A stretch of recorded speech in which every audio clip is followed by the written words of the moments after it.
Tudo da Canção Nova em um só lugar. Canção Nova Play. É uma alegria estar aqui nesse santuário das misericórdias mais uma vez. É tão bom vir aqui, não é? Então, e nós queremos refletir um pouco sobre isto mesmo, a misericórdia de Deus. E é uma época muito boa, um momento muito bom, porque nós estamos vivendo esse tempo de advento, que é exatamente a preparação para o gesto de maior misericórdia de Deus para conosco. O Pai entrega o Filho, né, para ser um homem, para nascer como nós, né, habitar no meio de nós, mas para nos salvar. É o maior gesto da misericórdia de Deus. Não é? Quando a gente vê aquela imagem ali da Pietà, Nossa Senhora da Piedade, com Jesus ali nos braços daquele jeito, destruído, né, pelo sofrimento, pela paixão, pela morte, a gente vê quanto Deus nos ama, quanto Deus valoriza cada um de nós, quanto cada um de nós é importantíssimo para Deus. Santo Afonso de Ligório, doutor da igreja, que fundou a congregação dos padres redentoristas, Santo Afonso de Ligório dizia assim: se existisse só você aqui no mundo para ser salvo do inferno, Cristo viria e passaria por tudo que ele passou só por causa de você. São Paulo fala na carta aos Gálatas, Gálatas 2:20, ele morreu por mim. Ele não fala só, ele morreu por toda a humanidade, ele morreu por mim. Se existisse apenas eu para ser salvo do inferno, ele teria vindo. Por quê? Porque cada um de nós foi criado à imagem e semelhança de Deus. Por isso cada um de nós, diante dos olhos de Deus, tem um valor infinito. E nós muitas vezes não compreendemos isso. E por isso muitas vezes não valorizamos também isso. Deus sofre muito quando Ele perde algum de nós. E o que a gente vai refletir um pouco aqui hoje, exatamente sobre isso. Capítulo 15 do Evangelho de São Lucas, Jesus estava na casa dos publicanos, dos pecadores. Eram aqueles homens assim detestados pelo povo, porque os publicanos, eles eram cobradores de impostos, cobravam para o Império Romano, que subjugava o povo de Israel. Então eles eram considerados assim, pecadores. E eles eram mesmo, né? A gente vê a história de Zaqueu, por exemplo, né? Que era o chefe dos publicanos ali, na cidade dele, né? Em Jericó. Mas Jesus vai à casa de Zaqueu e salva Zaqueu. Hoje a salvação entrou nessa casa, porque também ele é filho de Abraão. Também ele está na descendência de Abraão, é filho de Deus.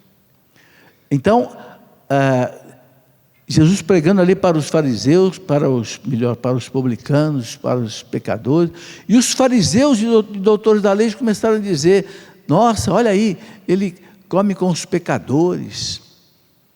Se ele fosse realmente o Messias, tal, ele não estava aí no meio dos pecadores. Então, São Lucas, que é aquele que captou mais do que os outros, talvez, evangelistas, a misericórdia de Deus. Então, São Lucas diz que Jesus contou 2 parábolas, ou 3 parábolas, né? Primeiro contou aquela parábola, né, do filho pródigo, mas antes ele contou a parábola do pastor, que tem 100 ovelhas e perdeu uma. Olha, é difícil você, no meio de 100 ovelhas, você perceber que perdeu uma, né? Será que ele conta as ovelhas todo dia, para saber que faltou uma? Então isso já mostra como o pastor se preocupa com cada ovelha. Ele conhece cada ovelha pelo jeito dela. Ele bate o olho no rebanho e sabe se está faltando alguma. É assim. O vaqueiro também. O vaqueiro que cuida de gado, ele olha assim e está faltando uma vaca, está faltando um boi, está faltando um bezerro. Ele tem aquele feeling, porque ele ama aquele rebanho. Então, o pastor percebeu, estava faltando uma ovelha, não posso deixar. Deixou as 99 presas lá no curral, no aprisco, e desceu lá para os abismos atrás daquela ovelhinha que estava perdida. E quando ele encontra aquela ovelha, ele coloca a ovelha no ombro, né? E traz a ovelha para o rebanho. E aí, ele contando para os discípulos, né? E para os fariseus, ele fala: olha, vai haver mais alegria no céu, entre os anjos de Deus, por um pecador desse que se converta, do que por 99 justos que já fazem penitência. Veja, Deus olha para cada um de nós.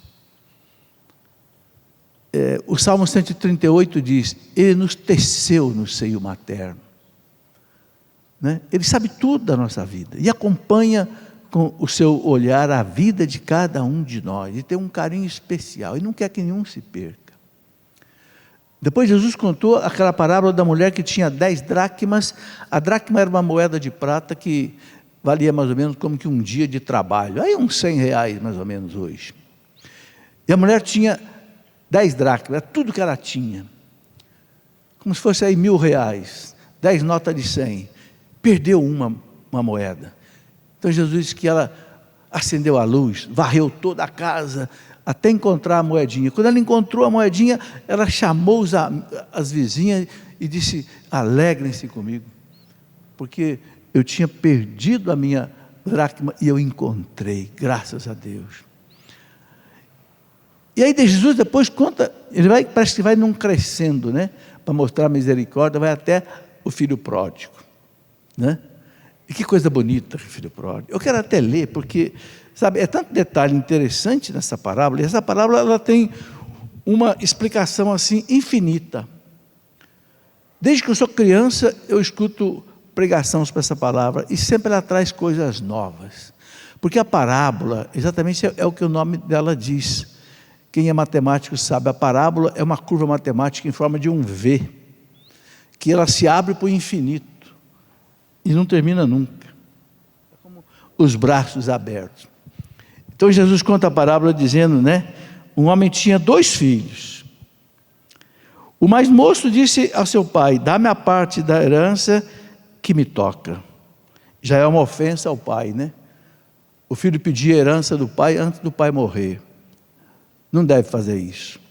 A herança o pai deixa para o filho quando ele quiser. Se quiser, ele deixa ainda vivo, mas se quiser, ele deixa depois de morto.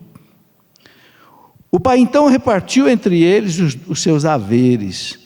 Poucos dias depois, ajuntando tudo que lhe pertencia, partiu o filho mais novo para um país muito distante. Eu acho interessante esse muito distante. Eu quero vida nova, não quero mais essa vida chata aqui da minha casa, quero distância do meu pai, quero viver a liberdade, né? Um país distante. Aí diz aqui Jesus, né? E lá dissipou a sua fortuna, vivendo dissolutamente, na farra, como diz o povo, na gandaia, né? Depois de ter esbanjado tudo, sobreveio àquela região uma grande fome, e ele começou a passar fome, penúria. Veja que imprudência. Aquele jovem devia saber que o dinheiro dele um dia ia acabar. Por mais dinheiro que ele tivesse, vivendo aquela vida dissoluta, com prostitutas, com tudo, ele sabia que um dia ia acabar. Sabe, é o pecador, é a história do pecador. O pecador, quando se afasta de Deus, vai para bem longe, vai para um país distante, bem longe. Ele não percebe a burrada que ele está fazendo. Ele não percebe que um dia ele vai chorar, vai faltar o necessário para ele viver. Mas é assim mesmo, né? Especialmente na juventude, o demônio engana com mais facilidade, né? Põe aquele sonho cor-de-rosa, aquele sonho de verão, parece que vai ser feliz lá no mundo. Aí continua aqui a parábola, né? foi pôr-se a serviço de um dos habitantes daquela região, que o mandou para os seus campos guardar os porcos. Engraçado que o judeu, ele não cultivava porco, porque o porco, para o judeu, era um animal impuro, que ele não podia criar e nem comer. Então esse rapaz foi para um país que era de pagãos, nem de judeus não era. Porque eu creio que nem no meio do seu povo ele não conseguiu emprego. Foi lá no meio dos porcos. E aí ele continua: desejava fartar-se das lavagens que os porcos comiam, mas ninguém lhe dava, nem as lavagens do porco ele podia comer. Veja que situação miserável, gente, o pecado leva o pecador. Que situação, que o demônio promete rios e fundos, prazeres e mais prazeres, mas depois ele leva o pecador, né, numa situação desgraçada. Desgraçada, no sentido totalmente sem a graça, né? De desespero. E continua Jesus falando, né? Então entrou em si e refletiu. Ai, graças a Deus. É a hora que Deus dá a graça para o pecador mudar de vida. E Deus faz isso com todo mundo. Por mais pecador que a pessoa seja, a fé cristã ensina que uma hora Deus vai dar a oportunidade de se converter. Através de um acontecimento, através de um encontro, através de uma palestra, através de um livro, através de uma doença, Deus se apresenta.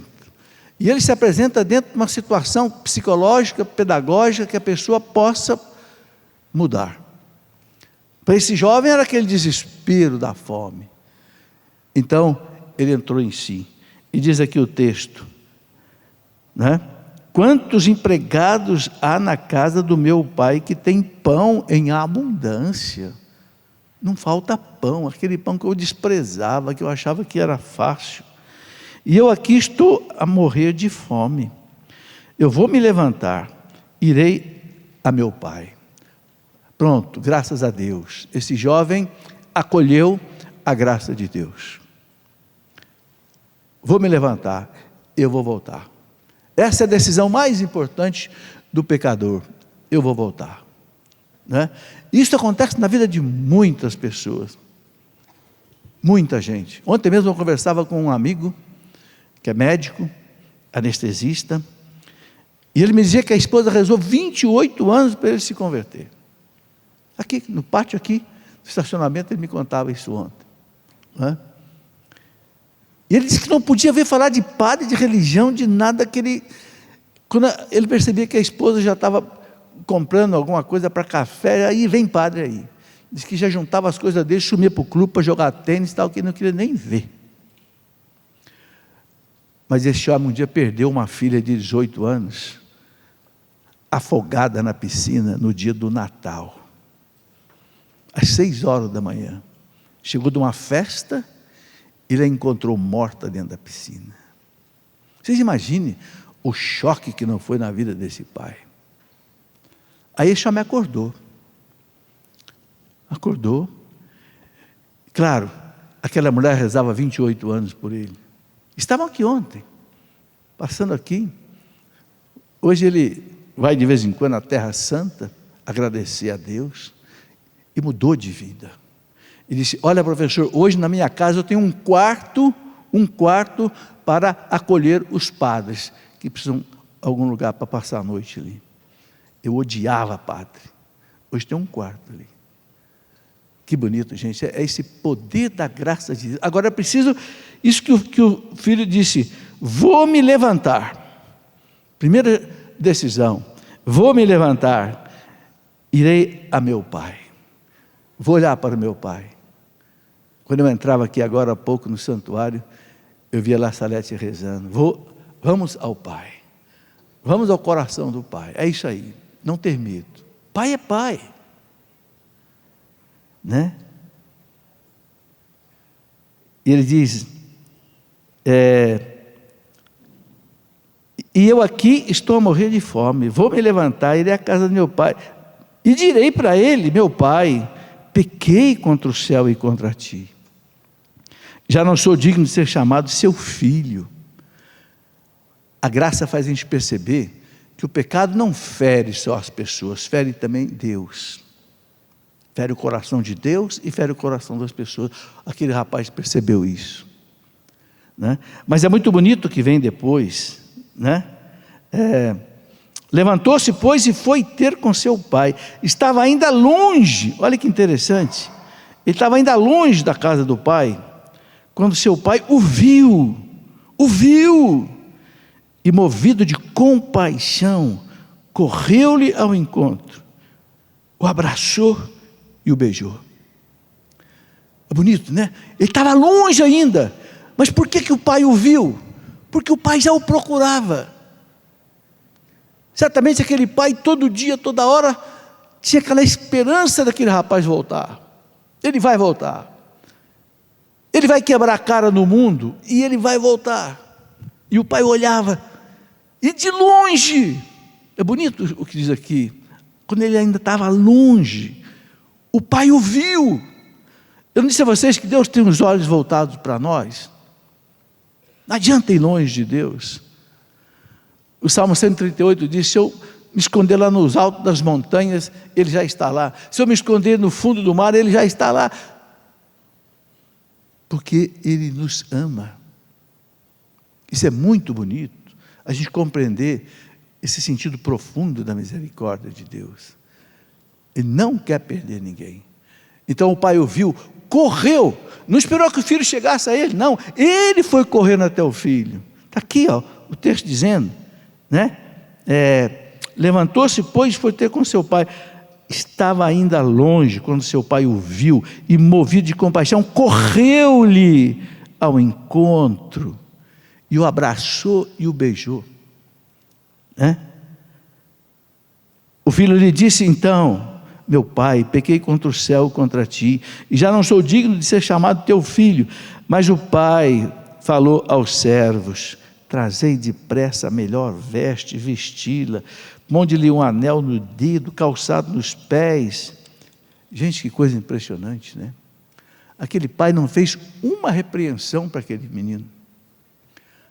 Aquele pai podia, tá, chega aí, depois nós vamos conversar, vamos acertar as coisas. Não, sabe? Isso quer dizer o quê? Quando o pecador aceita a conversão, aceita deixar aquilo que ele está fazendo de errado, a misericórdia de Deus não pergunta mais nada. Mais do que perdoar os pecados daquele menino, Deus perdoa o menino. Mais do que perdoar os nossos pecados, Deus perdoa o pecador. A misericórdia dele cobre. E manda fazer essa festa. Será que nós, no lugar desse pai, faríamos uma festa dessa por um filho desse? Mandou matar o boi cevado, mandou trazer roupa melhor, o anel especial e colocar na mão do filho, né? A ponto do mais velho ficar com inveja, né?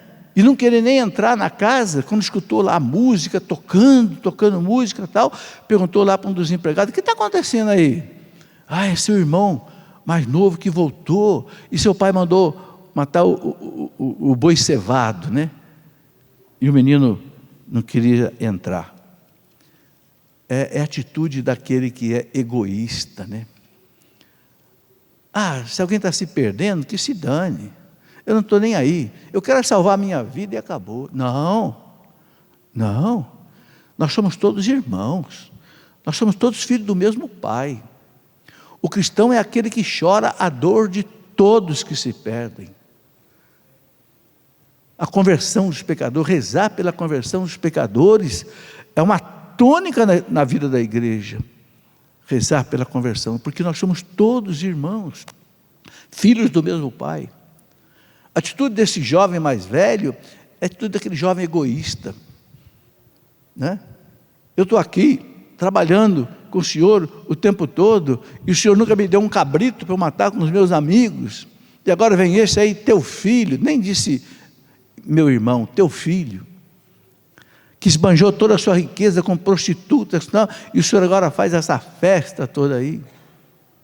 Aí a resposta do pai é aquela que a gente conhece, né? É tão bonita a resposta que o pai então dá para aquele filho, né? Ele diz: e agora que voltou este teu filho, que gastou os teus bens com as meretrizes, logo lhe mandaste matar um novilho gordo? Explicou-lhe o pai: filho, tu estás sempre comigo, e tudo que é teu é meu, tudo que é meu é teu. Convinha, porém, fazer festa, pois este teu irmão estava morto,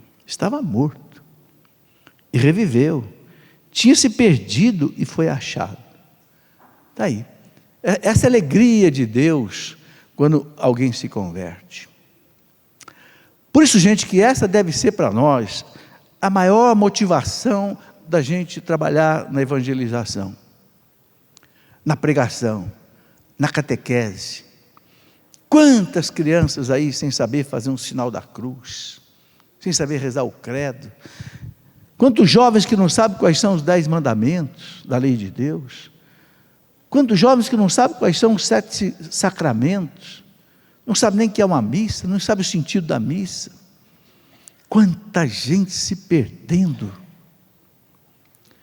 Então, qual deve ser a única motivação nossa em trabalhar na igreja, nas catequeses, nas pastorais das igrejas? A única preocupação tem que ser esta: salvar almas.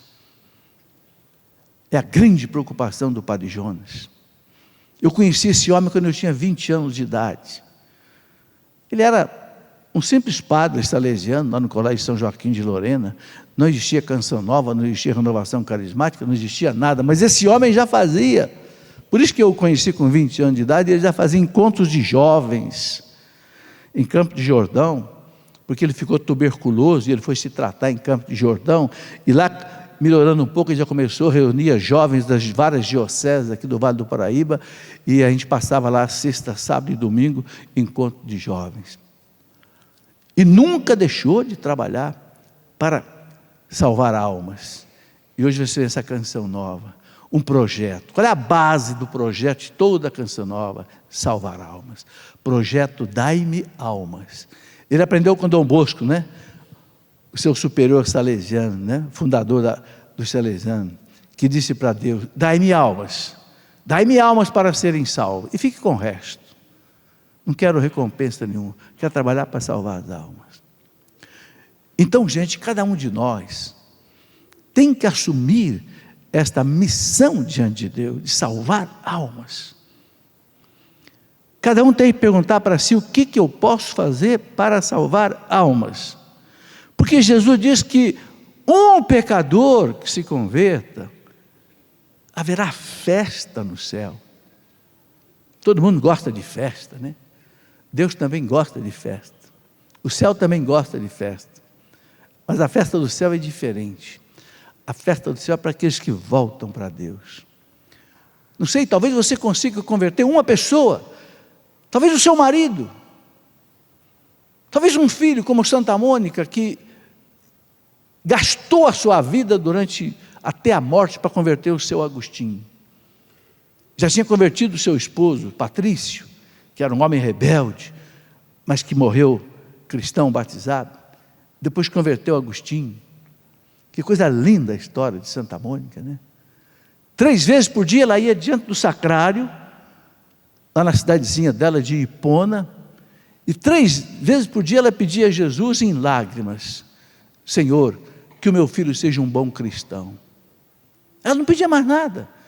Não pedia que ele fosse padre, que fosse santo, que fosse doutor da igreja, que fosse um dos maiores filósofos da história da igreja. Não, ela só pedia, porque Agostinho era uma potência intelectual, mas Agostinho era maniqueísta, era herege, não era batizado. E aquela mulher rezou, segundo o próprio Santo Agostinho conta no seu livro As Confissões, ela rezou durante 20 anos para ele se converter.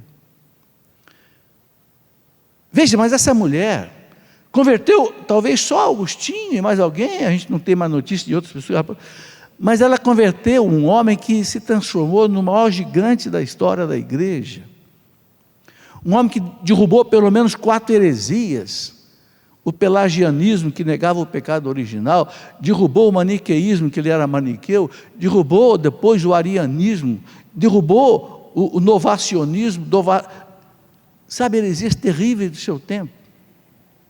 Se aquela mulher com 19 anos desistisse de rezar, nós não teríamos talvez o Santo Agostinho.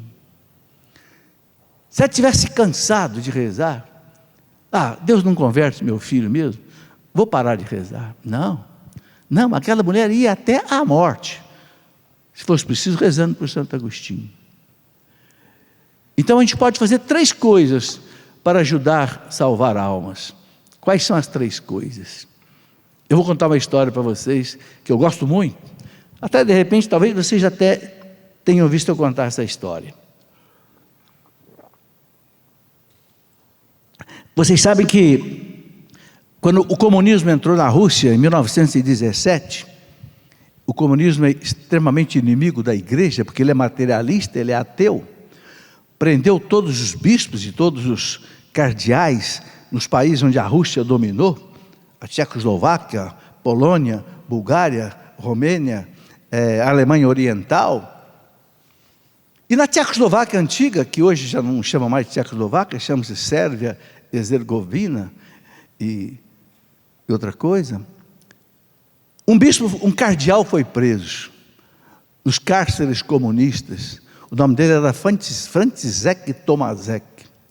Esse cardeal ficou 20 anos preso nas cadeias comunistas, como muitos cardeais e padres ficaram, as igrejas todas fechadas. O comunismo, o socialismo é terrível, ele é inimigo radical da igreja. Quando caiu o muro de Berlim, em 1989, pelas mãos de Nossa Senhora de Fátima e do Papa João Paulo II, quando o comunismo desabou, os mais velhos lembram disso, 1989, caiu o muro da vergonha que dividia a Europa livre na Europa comunista.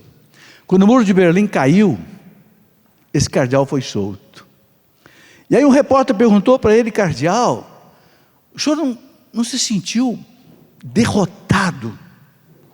O senhor é um príncipe da igreja, um auxiliar do Papa, que o cardeal é um auxiliar do Papa, né? O senhor não se sentiu assim derrotado, destruído, 20 anos preso, sem poder trabalhar pela Santa Igreja? Ele falou para o repórter uma coisa muito bonita: meu filho, quem trabalha pela igreja faz muito, mas quem reza pela igreja faz mais ainda, mas quem sofre pela igreja faz tudo. Olha que bonito, gente. São as 3 maneiras que a gente pode trabalhar na igreja para ajudar a salvar as almas. Primeiro, rezando muito. Porque o que toca o coração das pessoas é a graça de Deus. E a graça só desce quando a gente reza. Pedi e recebereis. Batei, abrir-se-vos-á. Primeira coisa para converter uma pessoa é rezar muito por ela. Dia e noite. Até a morte, se for preciso. A segunda coisa é trabalhar pela igreja, quando a gente pode trabalhar. E a terceira coisa é sofrer pela igreja. Oferecer as penitências por aquela pessoa, né? No cursilho eles chamam de alavanca. Você sabe que a alavanca é a coisa mais poderosa que tem na mecânica, né? Arquimedes dizia, aquele físico grego dizia: dai-me uma alavanca e um ponto de apoio e eu moverei o mundo. Sabe o que é uma alavanca, né? Você apoia ali e se levanta, né? Você move o mundo. 3 coisas: trabalhar na igreja, rezar pela igreja e sofrer pela igreja. Não foi isso que Jesus fez? Jesus trabalhou muito pela igreja, não parava de caminhar por toda a Galiléia, Samaria e Judéia, pregando, fazendo milagres. Mas Jesus também rezava muito. Às madrugadas ele subia para a montanha rezar, e depois sofreu muito para nos salvar. Nós somos cristãos. Cristão não é aumentativo de Cristo, Cristinho, Cristo e cristão. Não, ser cristão é ser imitador de Cristo, é ser imagem de Cristo. Os santos padres diziam, é ser alter Christus, é ser outro Cristo. Então, cabe a cada um de nós oferecer no altar da missa os seus sofrimentos, as suas insônias, as suas depressões, as suas angústias, tribulações, doenças, pela conversão do mundo, especialmente pela conversão daquelas pessoas que são mais caras, os da família, dos amigos. Segundo, rezar muito, o rosário, as ladainhas, as orações. Terceiro, não é? Trabalhar na igreja, nas pastorais, não é? Essas três coisas. Eu queria, nesse aspecto da oração, contar mais um caso também que é muito interessante, que eu também já contei, de repente você pode até ter ouvido, mas certamente alguém não ouviu. Houve uma senhora na França, chamada Elisabeth Lizier, casada com um médico chamado Martin Lizier.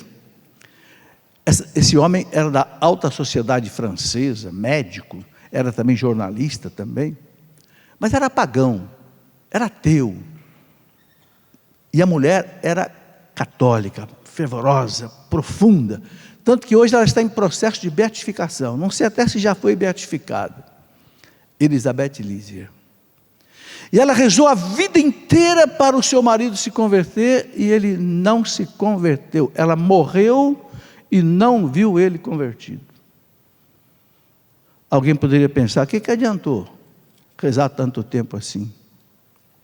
Só que aconteceu uma coisa, ela escrevia muito, e ela deixou um diário escrito, e depois que ela morreu, o marido achou o diário dela lá na prateleira e começou a ler o diário dela. Lendo o diário dela, ele se converteu. Vocês estão vendo como é que Deus usa as coisas mais que a gente não espera para tocar uma pessoa? Esse homem que era ateu, famoso, rico, uma mulher do lado rezando a vida inteira por ele, falando de Deus, ele não se converteu. Mas lendo o diário dela, ele se converteu. E se converteu a tal ponto que ele foi ser padre. Foi ser padre. Padre Martin Lizier. Vejam o que é o poder da oração. Por isso que eu falo, reze até a sua morte, se for preciso, pela conversão de alguém. Porque talvez essa pessoa se converta depois da sua morte. O mais importante é que se converta. Que bonito, não é? Então está aí, essa é a misericórdia de Deus. Eu quero juntar tudo isso também com a festa que nós estamos celebrando do Advento. Por que o Natal é a grande festa da cristandade? Junto depois com a Páscoa. Porque o Natal está ligado com a Páscoa. Porque é a nossa salvação. Nós todos estávamos perdidos. Os santos padres da igreja dizem que o demônio nos sequestrou no paraíso. Sequestrou mesmo. Nós ficamos todos cativos do demônio, porque eles passaram a lábia em Adão e Eva, e levaram embora do paraíso, e foram expulsos do paraíso, porque eles obedeceram a Deus profundamente, não quiseram ouvir a voz de Deus, preferiram ouvir a voz do mal. Então vai embora com o mal, e todos nós estávamos já destinados ao inferno, mas como diz São Paulo, Deus na sua grande misericórdia, não podia deixar a gente abandonado. Então Deus fez todo um plano de salvação, né? Aquele plano de salvação que começou lá já com Noé, depois de Noé, Abraão, Moisés, para preparar um povo para nascer o Salvador. Foi preciso que Deus descesse do céu, o Verbo, assumisse a nossa natureza humana, a nossa encarnação, para nos salvar. E é muito importante entender isso, para você entender a profundidade da misericórdia de Deus. O Catecismo da Igreja Católica diz assim, que ainda que o homem mais santo morresse numa cruz, não adiantava nada para salvar a humanidade. Por quê? Porque o pecado da humanidade, ele fere a majestade infinita de Deus. Então só um sacrifício de valor infinito podia pagar o resgate. O demônio tinha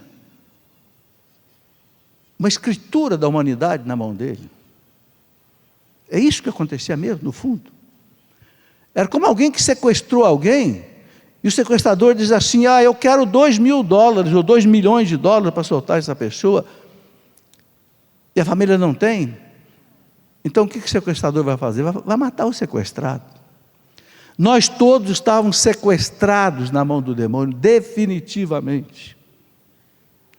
Porque não havia um homem capaz de pagar o preço desse resgate. Ou seja, o pecado fere a majestade infinita de Deus. Então só um sacrifício divino, de valor infinito, poderia satisfazer a justiça divina. Porque Deus é misericordioso, mas é justo. Errou, tem que pagar.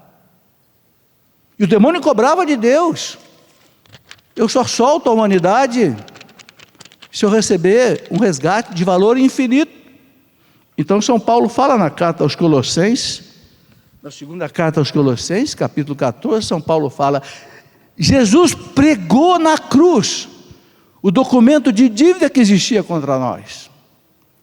O documento que o demônio tinha, aquela escritura de posse da humanidade que ele conquistou lá no paraíso. São Paulo fala na carta aos Colossenses, você pode conferir depois, capítulo 2, no versículo 14, São Paulo fala isso. Cristo pregou na cruz aquele documento de dívida que o demônio tinha contra nós. E ele foi obrigado então a largar a humanidade. E a humanidade voltou para Deus. Gente, que coisa impressionante. A carta aos Hebreus, eu insisto muito nisso, sabe, gente, porque quem não entender isso, não entendeu o cristianismo. Eu vou só ler aqui o que São Paulo fala na carta aos Colossenses, capítulo 2, versículo 14. E ele que nos perdoou todos os pecados, cancelando o documento escrito contra nós, cujas prescrições nos condenavam, aboliu-o definitivamente ao encravá-lo na cruz. O que quer dizer isso? Cristo, quando Ele oferece a sua vida de valor infinito ao Pai, então Ele satisfez a justiça divina, que o demônio se agarrava nela. Então Cristo pagou o resgate, e a humanidade pôde voltar para Deus. Cada criança que é batizada, o que acontece com essa criança? Cada pessoa que é batizada, aplica-se a essa pessoa a morte e a ressurreição de Cristo. Ou seja, morre nos braços do demônio e ressuscita nos braços do Pai. Por isso que a igreja não quer que nenhuma criança morra sem batismo. Porque o batismo é a aplicação litúrgica, sacramental da redenção, que custou a vida de Deus. Agora vocês veem o que é o amor de Deus por nós. São Paulo fala, né? Ele amou a tal ponto o mundo. O mundo somos nós, a humanidade, não é o mundo material, somos nós. Amou a tal ponto a humanidade que Ele deu o seu Filho único, para que todo aquele que nele crê tenha a vida eterna, não pereça nos braços do demônio, mas tenha a vida eterna. Lá no deserto, Moisés levantou aquela serpente naquela haste, e cada um que olhava para aquela serpente ficava curado das picadas das serpentes venenosas. É uma imagem do Cristo. Quem olhar para o Cristo hoje, na cruz, e crer, a sua morte me libertou, eu creio, e vou ser batizado, será salvo. Jesus disse: quem crer e for batizado, será salvo. Porque vai receber o perdão de Deus que Cristo pagou por nós. Aí, gente, vocês encontram duas coisas muito importantes: a justiça e a misericórdia. Onde é que está a justiça? A justiça está que a humanidade feriu a majestade infinita de Deus e precisava pagar essa conta. É a justiça, Deus cobra. Como não havia nenhum homem capaz de pagar essa conta, então o próprio Deus veio pagar a conta, o seu Filho. Aí está a misericórdia. A misericórdia não isenta a justiça. Não. A misericórdia, ela cumpre a justiça. Vou dar um exemplo aqui para você entender. Vamos supor que você me deva R$1.000. E você não tem como pagar esse R$1.000. E você chega para mim, olha, eu não tenho como pagar. E eu digo, tá bom, eu te perdoo. Você vai dizer, nossa, que misericórdia. É, misericórdia. Mas tem uma coisa. Eu fiquei com prejuízo. Tá certo? Foi feita a justiça. Justiça porque ela não vai mais ser cobrada. Porque eu perdoei. Foi feita a justiça. Ela não deve mais. Ela não deve mais para ninguém, porque eu perdoei. Ninguém mais pode cobrar dela essa dívida. Mas eu fiquei sem o dinheiro. Ou seja, eu paguei pela misericórdia. Estão entendendo? Então, eu paguei pela justiça. A justiça e a misericórdia andam juntas. O Pai mandou o Filho para pagar essa conta da humanidade, porque ninguém podia pagar. Aí está a misericórdia de Deus. São Paulo fala, quando nós todos éramos pecadores, lá na carta aos Romanos, né? Ele enviou seu Filho para morrer por nós. Por isso que o advento é a festa da misericórdia, não é? Na carta aos Hebreus, capítulo 10, da carta aos Hebreus, no versículo 5, a carta aos Hebreus conta que no seio da Trindade, o Verbo se apresentou diante do Pai e disse, dai-me um corpo para fazer a tua vontade, porque sacrifícios e holocaustos não foram suficientes para pagar o pecado, então dai-me um corpo, ou seja, Pai, deixa eu descer à terra, eu me encarnar, nascer como homem, para eu poder então pagar a justiça divina, e a humanidade ser libertada. Não tinha outro jeito. Por que não existe salvação fora de Jesus Cristo? Por que São Pedro fala lá, Atos dos Apóstolos, capítulo 4, versículo 12? Por que São Pedro diz, não nos foi dado debaixo do céu outro nome no qual nós tenhamos salvação? Por que São Pedro diz isso? Porque ninguém pagou a justiça divina, o preço do nosso pecado, a não ser o Cristo Jesus. Pobre daqueles que buscaram a salvação longe de Cristo, longe da igreja, não vão encontrar salvação. Nenhum fundador de nenhuma outra religião passou pela cruz, pelo Calvário e ressuscitou. E quantas pessoas são enganadas hoje nesse mundo, com milhares e milhares de seitas, são milhares de seitas, que não tem Jesus Cristo. Seitas bonitas, que às vezes têm frases bonitas, e que enganam as pessoas, fazem calendários bonitos, com frases bonitas, mas você fala, existe pecado? Não existe pecado, não. E o Cristo veio para tirar o pecado do mundo. Eis o Cordeiro de Deus que tira o pecado do mundo. Se não tem pecado no mundo, então para que o Cristo veio? Para morrer na cruz de bobeira? Pergunta para as seitas se existe pecado. As seitas vão dizer, não. Cheio de seitas por aí. Meus irmãos, não há salvação fora de Jesus Cristo, porque só Ele pagou. E para concluir, eu quero colocar uma coisa aqui muito importante, que para mim é onde se manifesta de maneira mais forte a misericórdia de Deus. A primeira, é claro, na cruz de Cristo, mas que se aplica a nós pelo batismo. Pelo batismo nós fomos salvos. Tornamos filhos de Deus adotivos, adotados em Jesus Cristo, porque Ele se fez meu irmão. Eu torno agora membro da igreja, membro do corpo de Cristo, né? Morada de Deus, templo da Santíssima Trindade, o batismo. Mas a gente peca depois, né? Então a misericórdia deixou a confissão. Que de novo o sangue de Cristo me lava de novo. Para que eu não vá para o inferno, por culpa minha agora, não por culpa agora do pecado dos nossos primeiros pais. Porque tem o pecado original e tem o pecado pessoal. Não sei se vocês notaram que coisa impressionante. A primeira coisa que Jesus fez depois que ele ressuscitou, no domingo da ressurreição, no dia que ele ressuscitou, qual foi a primeira coisa que Jesus fez? Foi encontrar com os discípulos no cenáculo e instituir o sacramento da confissão. Está lá no Evangelho de São João, capítulo 20, versículo 22.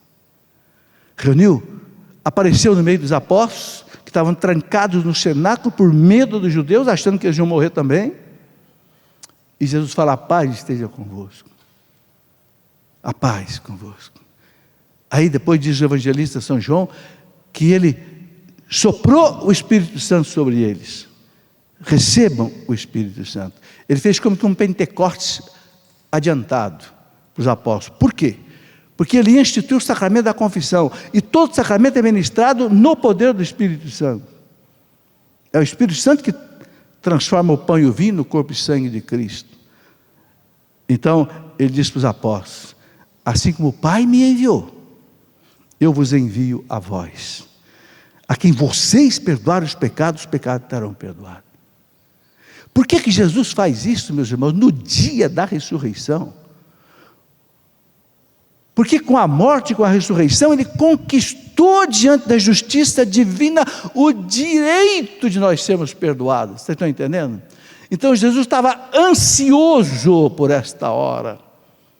Tanto é que ele dizia: não vejo a hora de chegar a esse momento da paixão, porque ele sabia que ali ele ia nos salvar. Assim como o Pai me enviou. O Pai, essa é a lógica da salvação. O Pai envia o Filho envia a igreja. Quem não quer a igreja, perde a salvação. Assim como o Pai me enviou, eu vos envio a vós, vocês, a minha igreja, a quem vocês perdoaram os pecados. Não são os médicos, não são os engenheiros, não são os cientistas, são vocês, apóstolos, padres, bispos, a quem vocês perdoaram os pecados, que eu conquistei na cruz. A quem vocês perdoarem estão perdoados. Que coisa maravilhosa, gente. O Catecismo da Igreja Católica, no parágrafo 942, diz uma coisa fantástica: não há pecado que a igreja não possa perdoar pelo sacramento da confissão, desde que a pessoa esteja arrependida e não queira mais pecar. Não há pecado. Não pense que o teu pecado um dia possa ser maior do que a infinita misericórdia de Deus, que não pode. Ofende muito a Deus. É o pecado da desesperança. O meu pecado não tem mais perdão, porque eu abortei não sei quantas vezes, ou porque eu matei não sei quantas vezes, ou porque eu corrompi não sei quantas vezes, meu pecado não tem perdão. Esse é o pior pecado, é desconfiar da misericórdia de Deus. Leia Santa Faustina, leia a devoção do Sagrado Coração de Jesus, né? De Santa Margarida Maria Lacoque. O que fala Santa Margarida Maria? O que fala Santa Faustina? O que mais dói no coração de Deus é você não acreditar na misericórdia dele. Você achar que o seu pecado possa ser maior do que a misericórdia dele, o poder do sangue que ele derramou. Meus irmãos, nós todos somos pecadores.